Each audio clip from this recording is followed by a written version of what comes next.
That time, naami sa gawas, kung kauban ako kong papa ato, naami sa gawas niya. Naami gilakaw. Tingala ko, tawag siya. So, Dre, asa ka? Kung ako naami dirite, naami sa gawas, ako uban akong papa.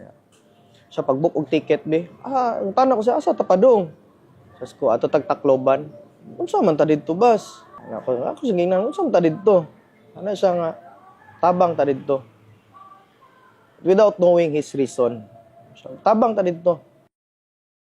Dito ginatouch ko kasi nakuyawan, bataan ni 'Di ba? Anak gud kag mayor, you have all the comfort here sa Davao City.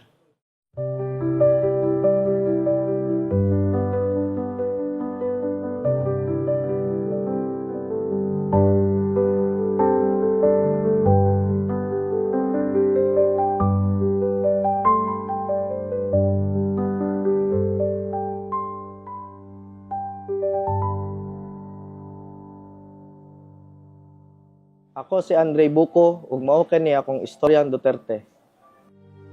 That time, naami sa gawas, kung kauban ako kong papa ato, naami sa gawas niya. Naami gilakaw. Tingala ko, tawag siya. So, Dre, asa ka? Kung ako naami dirite, naami sa gawas, ako uban akong papa. Siya, pag-book og ticket, be. Ang tanong ko siya, asa tapadong? Sas ko, ato tagtakloban. Unsa man ta didto, bas? Ano siya nga, tabang ta didto. Without knowing his reason. Tabang ta dito. Kabalo na gid mi. Nag-prepare na gid mi for any situation na mong matubang dito. Pag biyahe na mo, wala na mi nagpabalo security kung asa mi mangadto, asa mi mulupad. Sakay, hatod mi airport.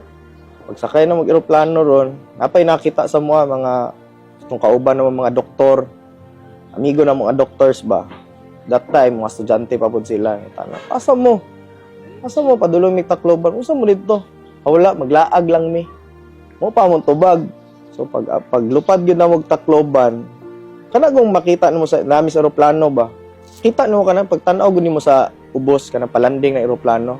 Grabe gyud, as in murag kumuton nimo kasing-kasing kay post-apocalyptic gyud mo makita na kanang nag-aso-aso. Kita nimo, makita nimo sa ilaha kay puro blue, which is trapal to. Mga trapal kay dito nangatulog ang mga tao kay guba ilang balay. Nako sa tricycle driver na nung asa man diri ang kuan, ang mga nag-adto ang mga volunteers. Sir, dito Centro Plaza. Dito mo sa plaza adto kay na dito ang mga volunteers. So, gidala mi na dito. Gabot dito, kami nato sundalo dito babae. Ako among giduol na ma'am, volunteers me from Davao City. Nanguta na siya, sir, ano bang trabaho niyo? Anak ko, ma'am, I'm a nurse. Anak ko siya, si Basti at that time is estudyante pa siya. So, moto na. That time, graduating pa siya ato. So, ilupad yun siya. Absent siya para lang anang Yolanda. And then, moto, nangutana tong sundalo nga. Sige, sir, paila-ila tamo kang kuan. Paila-ila tamo kang secretary. Then, back then, he was Secretary Francis Tolentino. Tana si Sec Francis, si Senator Francis. Anong pangalan nyo? Anak ko, sir, I'm Andre Buko. I'm a nurse by profession. Sige, sama ka doon sa medical mission.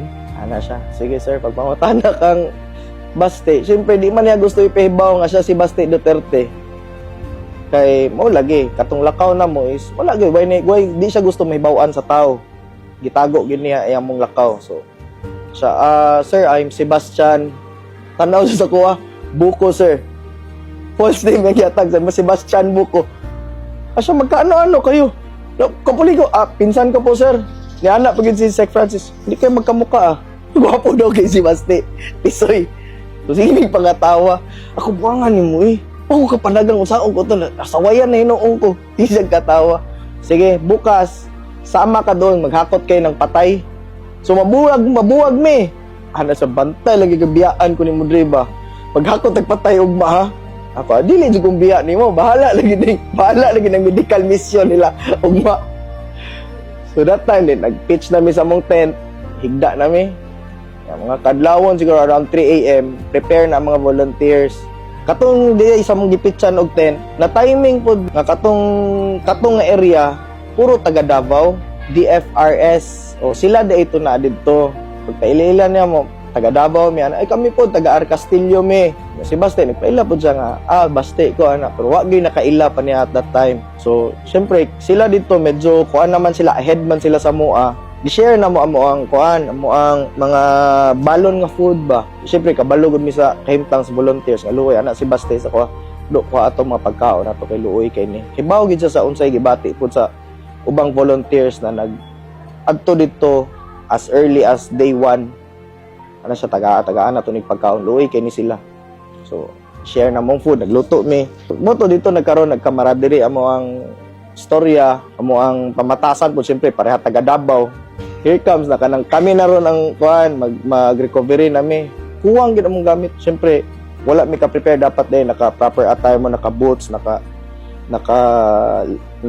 gloves o kuan o PPE dapat. Si Baste kay medyo dakuong tao man, so sakto siya atong mga gamit katong mga gipanghulman sa mga Koreano ng mga volunteers pod.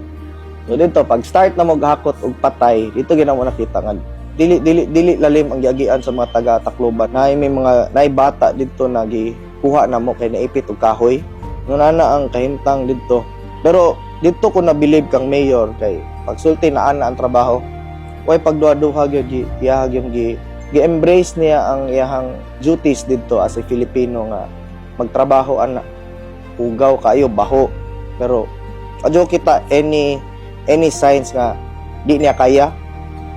Pagsulti na kuhaon tana siya pay muuna gunit lagi for pila ka years nilabay mo tana dito niya nga ano hadto man ta dito ano ba tubag niya sa kuha kay atoa man ang moral obligation as a not only as Filipinos but human being og nakay capability mo tabang nakay ability mo tabang ka dito gina-touch ko kasi nakuyawan yung bataan di ba? Anak gud kag mayor, you have all the comfort here sa Davao City. Pero he opted not to live his life in comfort ba. Lupad siya dito, bisag kapoy, bisag baho, bisag lisod nga trabaho ba. Adto sa dito para i-perform ay hang moral obligation as a human being lagi daw. Di ba? Nigawa sa sapay nag-initiate. Madto ta dito do, mutabang ta. To see ang local officials dito ni tago gani wa gani nagpakita kinsa man ang first city nga ni dangop sila ha Davao City during Tacloban siguro kung masulti na pasalamat jud ko niya because he gave me the opportunity na makatabang sa Tacloban kato mga nasalanta sa Yolanda ba sa Duterte family gusto jud ko magpasalamat kay you have provided the people of Davao City a great city o safe city for us to live in.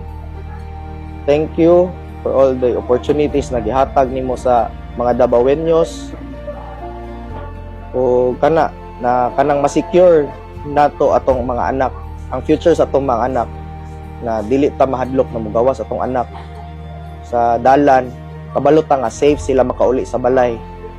Tungod sa dedication sa Duterte on public safety and to kanang tangbagtangon ang criminality sa Davao City. So thank you kayo Mayor for providing us a very very livable city.